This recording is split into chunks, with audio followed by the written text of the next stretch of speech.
اعوذ باللہ من الشیطان الرجیم بسم اللہ الرحمن الرحیم ربی اشرح لی صدری ویسر لی امری واحلل عقدۃ من لسانی یفقہوا قولی۔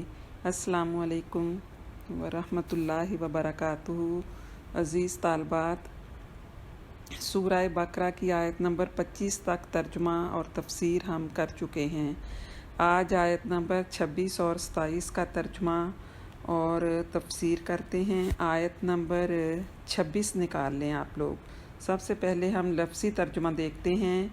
انا بے شک اللہ لا نہیں یستحیی شرماتا ان کے یضربا وہ بیان کرے مثلاً کوئی مثال ما جو بعوضہ مچھر فما خواہ جو فوقہا اس سے اوپر فَأَمَّا الَّذِينَ سو جو لوگ آمنوا ایمان لائے فَيَعْلَمُونَ پس وہ جانتے ہیں اَنَّهُ کہ وہ حق من سے ربہم ان کے رب وَأَمَّا الَّذِينَ اور جن لوگوں نے کفر کیا فَيَقُولُونَ پس وہ کہتے ہیں ماذا کیا ارادہ کیا اللہ نے بہذا اس سے مثلاً مثال یضل وہ گمراہ کرتا ہے بہی اس سے کثیراً بہت لوگ ویہدی اور وہ ہدایت دیتا ہے بہی اس سے کثیرا بہت لوگ وما یضل اور نہیں گمراہ کرتا بہی اس سے الا مگر فاسقین نافرمان الذین جو لوگ ینقضون توڑتے ہیں عہدہ وعدہ اللہ من سے بعد میثاقہ پختہ اقرار ویقطعون اور کاٹتے ہیں ما جس امرن حکم دیا اللہ بہی اس سے کہ یوصلا وہ جوڑے رکھیں ویفسدون اور وہ فساد پھیلاتے ہیں فی میں الارض زمین اولئک وہی لوگ ہم وہ خاسرون نقصان اٹھانے والے ہیں۔ با محاورہ ترجمہ ہوگا ان اللہ بے شک اللہ تعالیٰ لا یستحیی نہیں شرماتا این یضربا مثلاً کہ وہ مثال بیان کرے ما بعوضۃً مچھر جیسی فما فوقہا یا اس سے بھی بڑھ کر فَأَمَّا الَّذِينَ آمَنُوا پس جو لوگ ایمان لائے فَيَعْلَمُونَ وہ جانتے ہیں أَنَّهُ الْحَقُّ مِن رَبِّهِمْ کہ وہ ان کے رب کی طرف سے حق ہے وَأَمَّا الَّذِينَ كَفَرُوا اور جن لوگوں نے کفر کیا فَيَقُولُونَ پس وہ کہتے ہیں ماذا اراد اللہ بہذا مثلا کہ اللہ تعالیٰ نے اس مثال سے کیا ارادہ کیا یضل بہ کثیرا وہ اس سے بہت لوگوں کو گمراہ کرتا ہے ویہدی بہ کثیرا اور اس سے بہت سے لوگوں کو ہدایت دیتا ہے وما یضل بہ الا الفاسقین اور اس سے نافرمانوں کے سوا کسی کو گمراہ نہیں کرتا۔ الذین جو لوگ ینقضون توڑتے ہیں عہد اللہ تعالیٰ کا وعدہ جو لوگ اللہ کا وعدہ توڑتے ہیں من بعد میثاقہ اس کے بعد کے پختہ اقرار کرنے کے بعد ویقطعون ما امر اللہ بہ ان یوصلا اور اس کو کاٹتے ہیں جس کا اللہ تعالیٰ نے حکم دیا تھا کہ وہ اسے جوڑے رکھیں ویفسدون فی الارض اور زمین میں فساد پھیلاتے ہیں اولئک ھم الخاسرون وہی لوگ نقصان اٹھانے والے ہیں۔ بے شک اللہ تعالیٰ نہیں شرماتا کہ وہ مثال بیان کرے مچھر کی یا اس سے بڑھ کر کسی حقیر چیز کی پس جو لوگ ایمان لائے وہ جانتے ہیں کہ یہ مثالیں ان کے رب کی طرف سے حق ہیں، اور جو لوگ کافر ہوئے پس وہ کہتے ہیں کہ اللہ تعالیٰ کا اس مثال سے کیا ارادہ ہے، وہ اس سے بہت لوگوں کو گمراہ کرتا ہے اور اس سے بہت سے لوگوں کو ہدایت دیتا ہے، اور اس سے نافرمانوں کے سوا کسی کو گمراہ نہیں کرتا۔ جو لوگ اللہ تعالیٰ کا وعدہ توڑتے ہیں اس سے پختہ اقرار کرنے کے بعد اور اس کو کاٹتے ہیں جس کا اللہ نے حکم دیا تھا کہ وہ اس کو جوڑے رکھیں، اور وہ زمین میں فساد پھیلاتے ہیں، وہی لوگ نقصان اٹھانے والے ہیں۔ تو یہ آیت نمبر ہم نے آج 26 اور 27 نمبر آیت جو ہے اس کا ترجمہ کیا۔ اب ہم اس کی جو ہے وہ تفسیر کرتے ہیں۔ قرآن پاک میں اللہ تعالیٰ نے بہت سی تمثیلیں جو ہیں وہ بیان کی۔ قرآن حکیم لازوال تمثیلات کا مرقع ہے۔ اس میں اللہ تعالیٰ نے موقع و محل کی مناسبت سے ہر قسم کی مثالیں بیان کی ہیں تاکہ تفہیم قرآن میں سہولت پیدا ہو سکے اور شکوک و شبہات کا تدارک ہو سکے۔ اس سے پہلے قرآن پاک کی ایک آیت میں اللہ تعالیٰ نے فرمایا تھا ان کنتم فی ریب مما نزلنا علی عبدنا فاتوا بسورۃ مثلی، کہ اگر تمہیں اس میں شک ہے جو ہم نے اپنے بندہ پر نازل کیا تو تم بھی اس کی مانند ایک صورت بنا لاؤ۔ تو قرآن کریم کی اس دعوت میں اللہ تعالیٰ کا اس آیت میں، پچھلی آیت میں قرآن کریم کا یہ دعویٰ مذکور ہے کہ قرآن کریم میں کسی شک و شبہ کی گنجائش نہیں، اور اگر کسی کو کوئی شک اس کے کلام الہی ہونے میں ہو تو وہ اس کی چھوٹی سی صورت کی مثل بنا کر دکھلا دے۔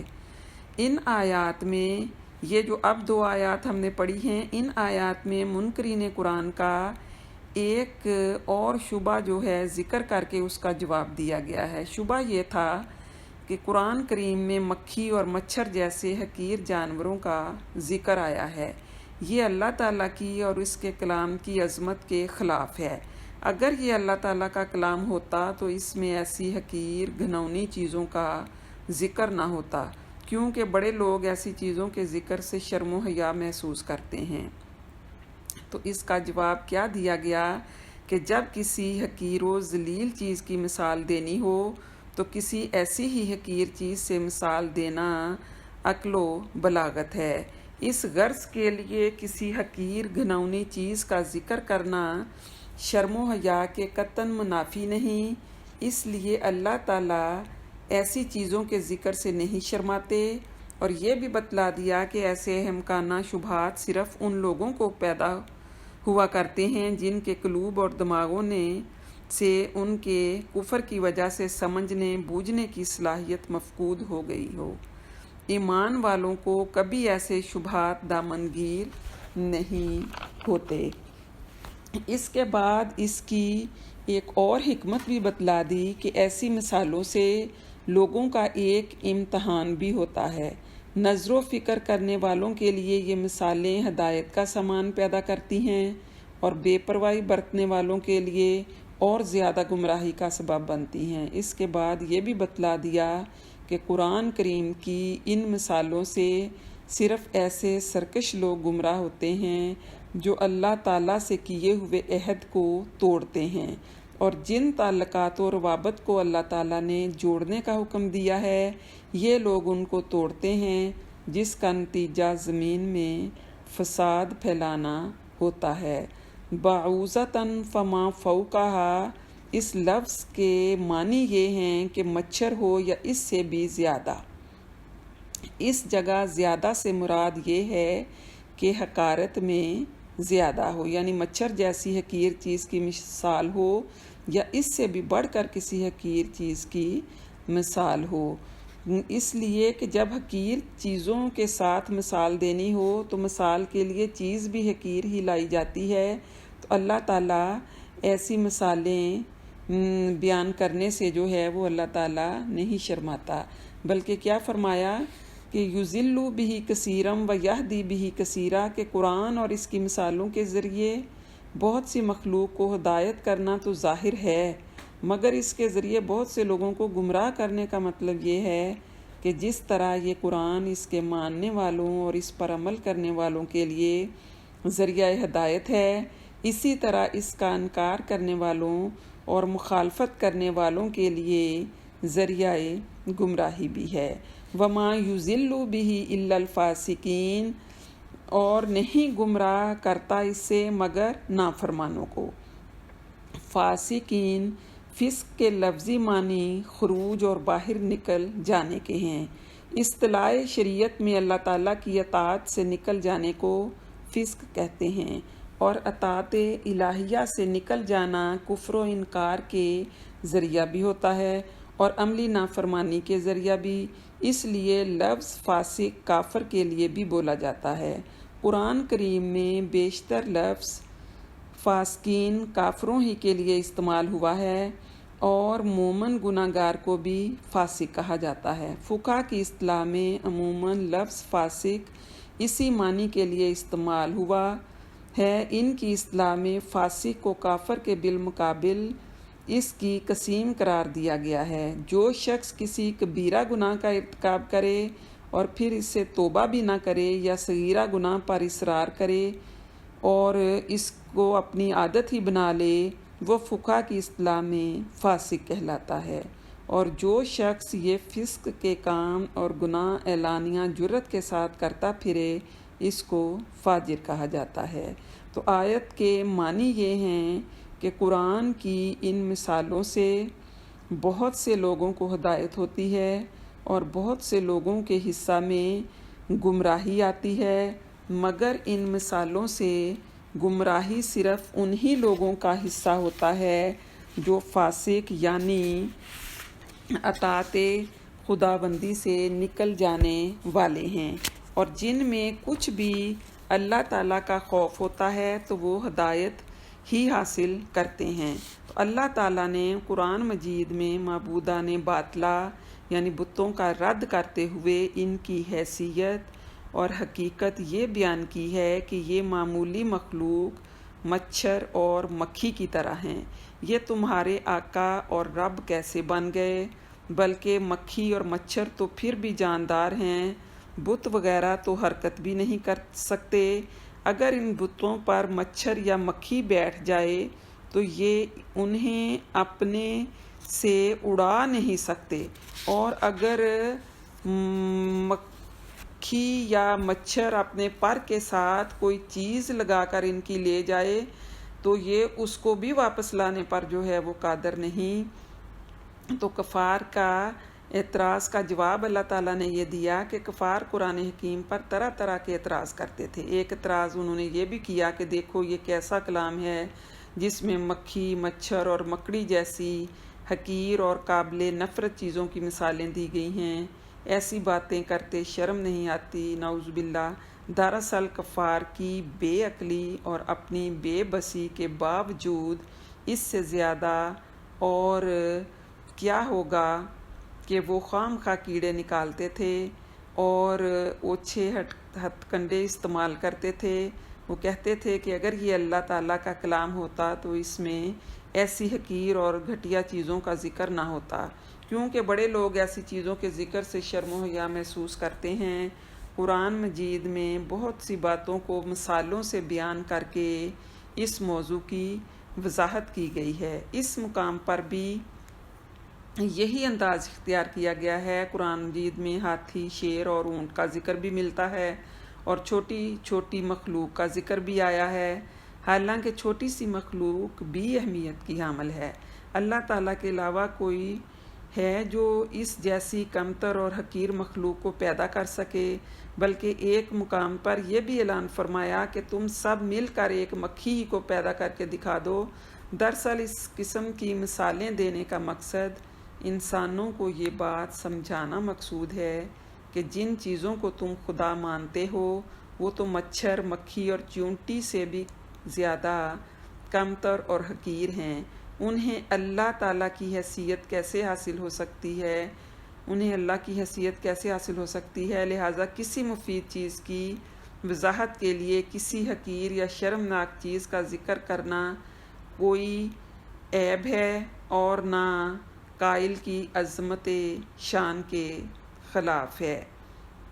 اس قسم کی مثالوں پر مومنین تو سر تسلیم خم کر لیتے ہیں اور وہ اس بات کا اعتراف کرتے ہیں کہ یہ سب کچھ ہمارے رب کی طرف سے حق ہے، یعنی یہ مثالیں جو اللہ تعالیٰ نے پیش کی یہ اللہ تعالیٰ کی طرف سے حق ہیں، ان سے ان کا ایمان جو ہے وہ اور زیادہ بڑھتا ہے، ان کے ایمان میں اور زیادہ اضافہ ہوتا ہے، وہ ان سے راہ ہدایت حاصل کرتے ہیں۔ یہی وہ لوگ ہیں جو شریف الطبع ہوتے ہیں اور صحیح بصیرت کے حامل ہوتے ہیں، یہ اپنے رب کے فرما بردار اور مطیع ہوتے ہیں۔ ان مثالوں سے ایک دوسرا گروہ جو منکر حق ہوتا ہے متضاد رد عمل کا اظہار کرتا ہے۔ یہ لوگ ضلالت اور گمراہی کے دل دادا ہوتے ہیں، ان کی فطرت میں کجی اور کھوٹ بھرا ہوتا ہے، وہ ان جیسی مثالوں سے تمسخر کرتے اور مذاق اڑاتے ہیں، طرح طرح کے لغو اور بے معنی اعتراضات کرتے ہیں۔ یہ لوگ اللہ تعالیٰ اور رسول صلی اللہ علیہ وسلم کے نافرمان ہوتے ہیں، اس طرح گمراہی اور ضلالت کے گھڑوں میں جا پڑتے ہیں، جیسا کہ اللہ تعالیٰ کا خود فرمان ہے کہ گمراہ تو فاسق و فاجر ہی ہوتے ہیں۔ اب اگلی آیت جو ہے الذین ینقضون عہد اللہ من بعد میثاقہ، کہ وہ اللہ تعالیٰ کے ساتھ پختہ عہد کرنے، یہ وہ لوگ ہیں جو اللہ تعالیٰ کے ساتھ پختہ عہد کرنے کے بعد اس کو توڑ ڈالتے ہیں، وَيَقْطَعُونَ مَا أَمَرَ اللَّهُ بِهِ أَن يُوصَلَ، اور جس کو جوڑنے کا اللہ تعالیٰ نے حکم دیا اس کو کاٹتے ہیں، وَيُفْسِدُونَ فِي الْأَرْضِ، اور زمین میں فساد پھیلاتے ہیں، أُولَٰئِكَ هُمُ الْخَاسِرُونَ، یہی لوگ نقصان اٹھانے والے ہیں، خسارہ اٹھانے والے ہیں۔ اس آیت میں فاسقوں، نافرمانوں اور باغیوں کی چند نشانیاں، علامات جو ہیں وہ بیان کی گئی ہیں۔ ان میں سب سے پہلی فاسقین کی نشانی کیا ہے؟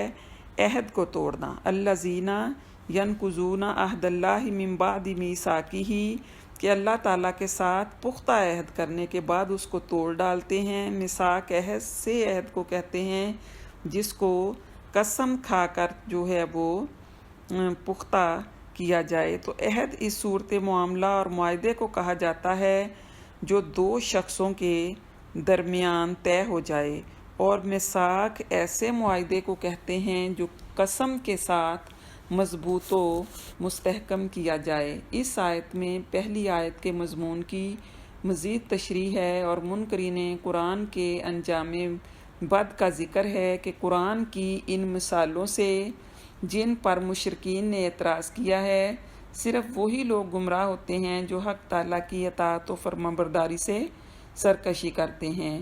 اس کی دو وجوہات ہیں، اول یہ کہ ایسا کرنے والے اس ازلی معاہدے کو توڑ ڈالتے ہیں جو تمام انسانوں نے اپنے رب سے باندھا تھا، جبکہ تمام انسانوں کی اس عالم میں پیدائش سے پہلے حق تعالیٰ نے تمام پیدا ہونے والے انسانوں کی ارواح کو جمع کر کے ایک سوال فرمایا تھا، الستُ بربکم، یعنی کیا میں تمہارا رب اور پروردگار نہیں ہوں؟ اس پر سب نے یک زبان ہو کر کہا تھا بلا، یعنی آپ رب کیوں نہ ہوتے، جس میں بڑی تاکید کے ساتھ اس کا اقرار ہے کہ اللہ تعالیٰ ہمارے رب اور پروردگار ہیں، اور اس کا لازمی تقاضا یہ ہے کہ ہم اس کی اطاعت سے سر منہ تجاوز جو ہے وہ نہ کریں۔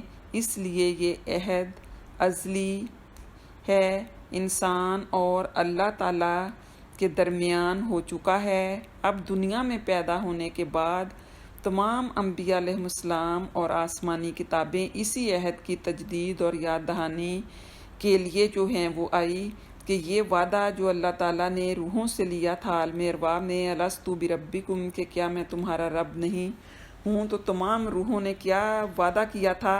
بلا، شاہدنا، کیوں نہیں، ہم اس پر گواہ ہیں، یعنی تمام روحیں یہ اقرار کر کے آئی ہیں اللہ تعالیٰ کے ساتھ کہ تو ہی ہمارا رب ہے۔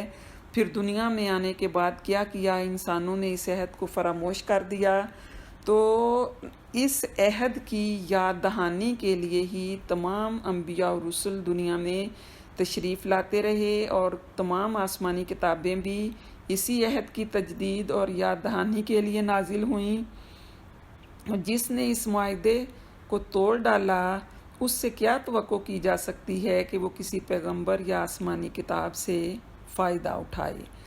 دوسری وجہ یہ کہ ان لوگوں نے تمام تعلقات کو قطع کر ڈالا ہے جن کو جوڑے رکھنے کا اللہ تعالیٰ نے حکم دیا تھا۔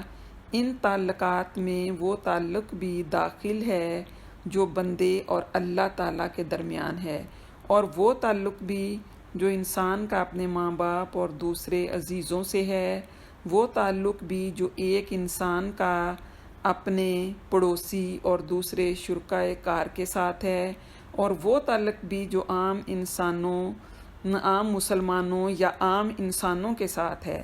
ان تمام تعلقات کے پورے حقوق ادا کرنے ہی کا نام اسلام یا شریعت اسلام ہے، اور انہی میں کوتاہی کرنے سے ساری زمین میں فساد آتا ہے۔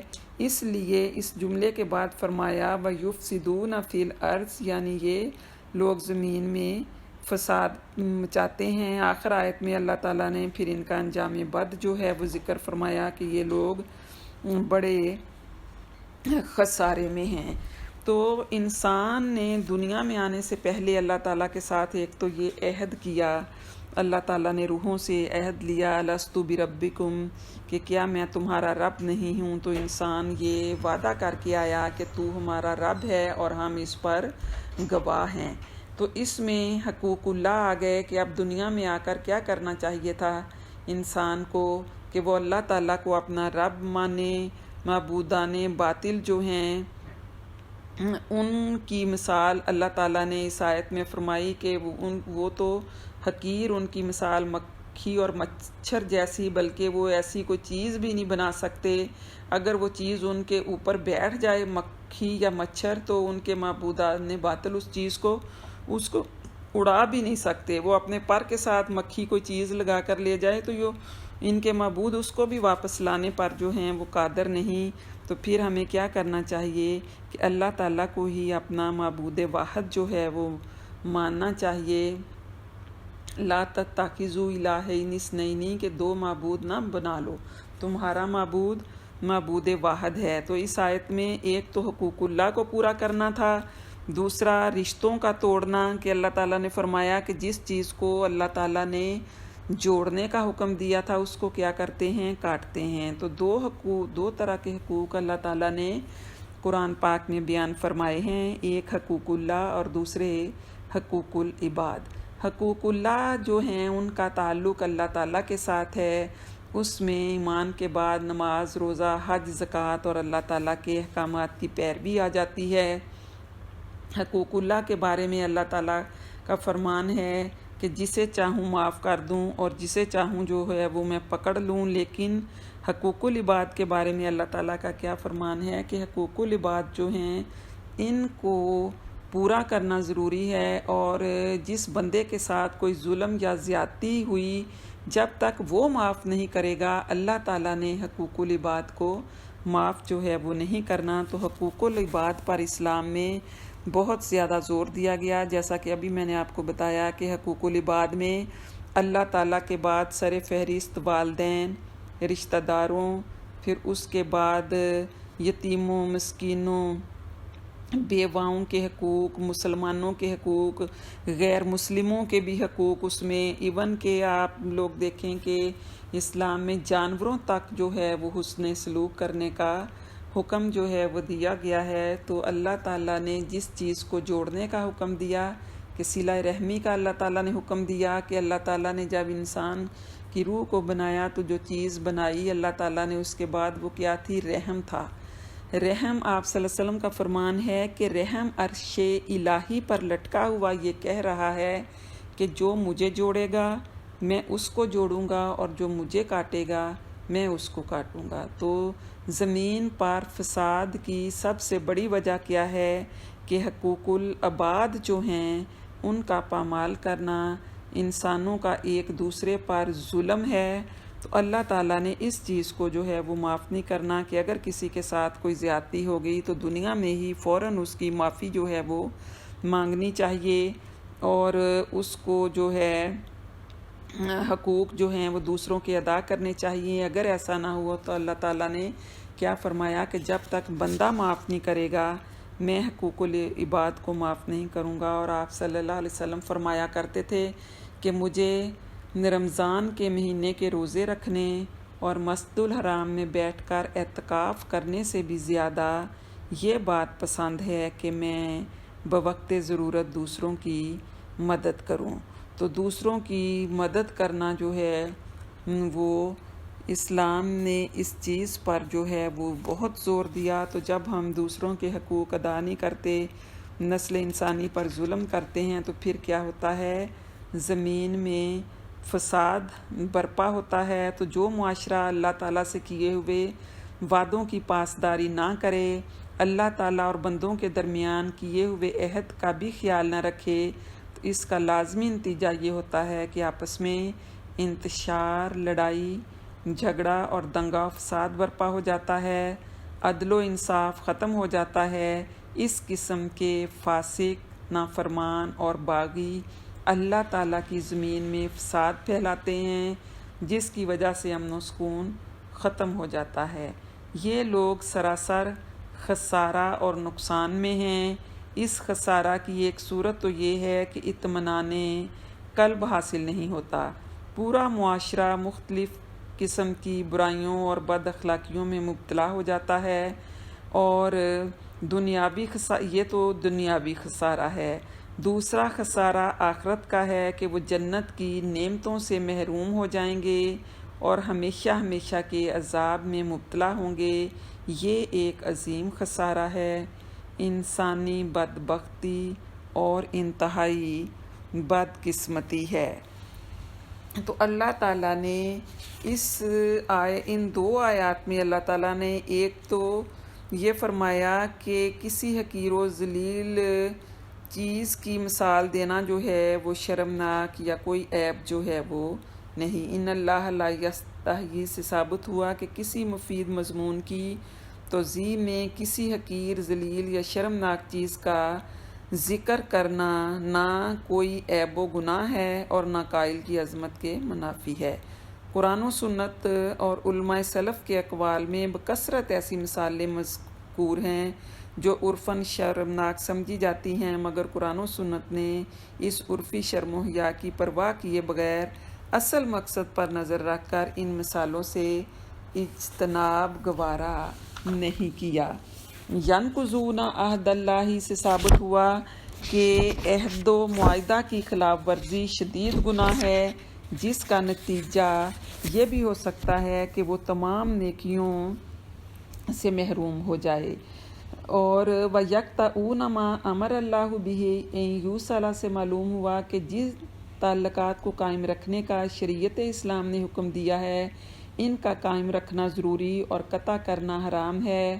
غور کیا جائے تو دین و مذہب نام ہی ان حدود و قیود کا ہے جو حقوق اللہ اور حقوق العباد کی ادائیگی کے لیے مقرر کی گئی ہیں، اور اس عالم کا اصلاح و فساد انہی تعلقات کو درست رکھنے یا توڑنے پر موقوف ہے۔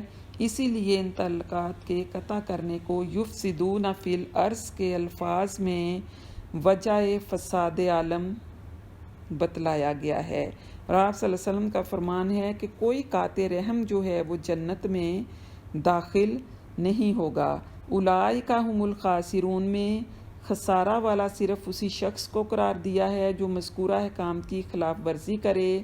اس میں اشارہ ہے کہ اصل خسارہ اور نقصان آخرت کا ہی ہے، دنیا کا خسارہ کوئی قابل توجہ چیز نہیں۔ تو ان دو آیات میں ایک تو اللہ تعالیٰ نے قرآن پاک کی عظمت کا بیان کہ اس میں چھوٹی سے چھوٹی چیزوں کی بھی مثالیں ہیں اور بڑی سے بڑی کی، اور اللہ تعالیٰ نے جب کسی حقیر چیز کی مثال دینی ہو تو اس کے لیے اللہ تعالیٰ مثال بھی ویسی ہی چیز کی لے کر آتا ہے۔